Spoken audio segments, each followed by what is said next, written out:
PSC പരീക്ഷ എഴുതിക്കൊണ്ടിരുന്ന ആള് പെട്ടെന്ന് ഹാളിൽ നിന്ന് ചാടി ഇറങ്ങി ഓടി രക്ഷപ്പെട്ടു. ഇൻവിജിലേറ്റർ അന്തം വിട്ടുപോയി. പൂജപ്പുര ചിന്നമ്മ മെമ്മോറിയൽ സ്കൂളിലാണ് സംഭവം. അവിടെ കേരള പബ്ലിക് സർവീസ് കമ്മീഷന്റെ യൂണിവേഴ്സിറ്റി ലാസ്റ്റ് ഗ്രേഡ് സെർവന്റിന്റെ പരീക്ഷ നടക്കുകയാണ്. രാവിലെ 7:30 മുതൽ 9:45 വരെ. ഹാളിലെ ആൾക്കാരെല്ലാം വന്നിരുന്ന് പരീക്ഷ എഴുതുന്നു. മുൻവശം ചിന്നമ്മ മെമ്മോറിയൽ സ്കൂളിന്റെ മുൻവശത്ത് ഗേറ്റ് അടച്ചുപൂട്ടി സെക്യൂരിറ്റി അവിടെ നിൽക്കുന്നു. പരീക്ഷ തീരാറായപ്പം സാധാരണ റാൻഡമായിട്ട് ബയോമെട്രിക്സ് PSC ഇപ്പം നടത്തുന്നുണ്ട്. റാൻഡം ചെക്കിംഗ് ആണ്. ഇടയ്ക്കിടയ്ക്കുള്ളവരെ ചെക്ക് ചെയ്യും. ആധാർ കാർഡുമായിട്ട് ലിങ്ക് ചെയ്തുള്ള ബയോമെട്രിക്സും ഉണ്ട്. അതോടൊപ്പം തന്നെ അവരുടെ വിരലടയാളം എടുക്കും. അതൊരു റാൻഡം ചെക്ക് ചെയ്യണം. അവിടെ ഇവിടെ ഉള്ളവരെ എല്ലാവരും എടുക്കാനൊന്നും സമയം ഉണ്ടാവില്ല. അങ്ങനെ ഈ പരീക്ഷ തീരാറായപ്പോൾ മുൻവശത്തെ ആദ്യം ഫസ്റ്റ് ബെഞ്ചിൽ ഇരുന്ന ആളുടെ അടുത്ത് ഇൻവിജിലേറ്റർ അദ്ദേഹം ബയോമെട്രിക്സ് ഇയാളുടെ എടുത്തു. തൊട്ട് പുറകെ ഇരുന്നവൻ ഇത് കണ്ടു. ആ പേപ്പറെല്ലാം ചുരുട്ടിയെടുത്തു. ക്വസ്റ്റ്യൻ പേപ്പർ എടുത്ത് അവിടുന്ന് ഹാളിൽ നിന്ന് ചാടി ഇറങ്ങി ഓടി. മുൻവശത്ത് ഗേറ്റ് ഇട്ട് ചിലപ്പം പിടിച്ചെന്ന് വരും. അതുകൊണ്ട് അതിനടുത്തിരുന്ന അടുത്തുള്ള മതിലിന്റെ മുകളിൽ കൂടെ എടുത്ത് ചാടി റോഡിലിട്ട്. ആ ചാടിയ സ്ഥലത്ത് ഒരാൾ റോഡ് സൈഡിലെ ബുള്ളറ്റ് മോട്ടോർ സൈക്കിൾ സ്റ്റാർട്ട് ചെയ്ത് ഹെൽമെറ്റ് വെച്ച് അവിടെ നിന്ന് ഇരിപ്പുണ്ടായിരുന്നു. അതിന്റെ പിന്നിലൊരു ഹെൽമെറ്റ് ഇരിപ്പുണ്ട്. ആ ഹെൽമെറ്റ് എടുത്ത് ഇയാൾ വെച്ച് ബുള്ളറ്റ് അവിടുന്ന് അടിച്ചു വിട്ട് പറന്നുപോയി. പൂജപ്പുര പോയി. പിന്നെ CCTV ദൃശ്യം കഴിഞ്ഞപ്പം അതിനപ്പുറത്തോട്ട് കരമന ഭാഗത്തേക്ക് പോകുന്നതായിട്ട് കണ്ടു.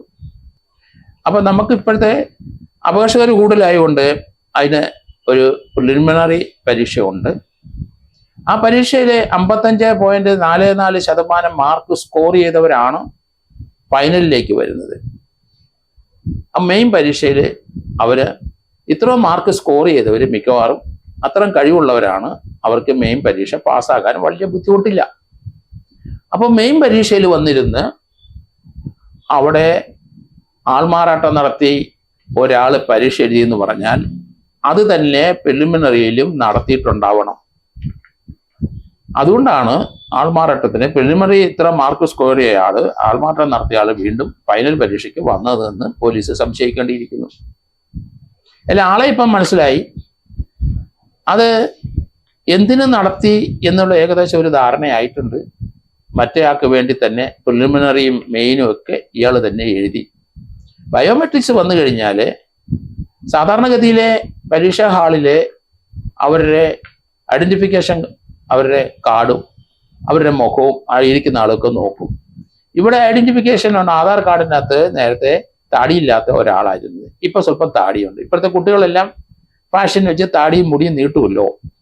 അപ്പൊ അതുമായിട്ട് എന്നാലും ആ മുഖച്ചായ വലിയ വ്യത്യാസമൊന്നും തോന്നിയില്ല. പക്ഷെ എങ്കിലും അവിടെ ബയോമെട്രിക്സ് പരീക്ഷണം നടത്തുന്നു കണ്ടപ്പോൾ ഇയാൾ ഓടിയത്. ജീവനും കൊണ്ട് ഓടി രക്ഷപ്പെട്ടു. എന്തായാലും ഒരു കാര്യത്തിൽ തീരുമാനമായി, PSC ഇനി പരീക്ഷയ്ക്ക് അപ്ലൈ ചെയ്യാൻ പറ്റില്ല. കാരണം ഇതിനൊരു കേസുണ്ടാവും ആൾമാറാട്ടത്തിന്. അതുപോലെ പ്രിലിമിനറിയിലെ അത്ര മാർക്ക് സ്കോർ ചെയ്ത സമയത്ത് അന്നത്തെ അതിന്റെ CCTV ദൃശ്യം ഉണ്ടാകാൻ സാധ്യതയില്ല. പക്ഷെ അന്ന് പരീക്ഷ എഴുതിയ സമയത്തുള്ള ഐഡന്റിഫിക്കേഷന്റെ ഡീറ്റെയിൽസ് എല്ലാം എടുക്കും. അന്നത്തെ CCTV കിട്ടാനും വളരെ സാധ്യത കുറവാണ്. എന്തായാലും ചോദ്യം ചെയ്യും. പോലീസ് കേസെടുത്തിട്ടുണ്ട്. അമൽജിത്തിനെ തീർച്ചയായിട്ടും അവര് വിളിക്കും, അറസ്റ്റ് ചെയ്യും. ആൾമാറാട്ടം 2 പേരെ അറസ്റ്റ് ചെയ്യും. എന്തായാലും കേരളത്തിലെ പല പരീക്ഷയ്ക്കും ഇതുപോലുള്ള സംഭവം നടന്നുകൊണ്ടിരിക്കുന്നുണ്ട്. അതിന് ഇപ്പം ഒരു വിഘാതമായത് ഈ ബയോമെട്രിക്സ് പരീക്ഷണം തന്നെ. ഏതായാലും വരും ദിവസങ്ങളിൽ ആൾമാറാട്ടം കുറയും. ഇനി വളരെ പുതിയ തന്ത്രങ്ങൾ പ്രയോഗിക്കാൻ സാധ്യതയുണ്ട് എന്ന് ഞാൻ കരുതുന്നു.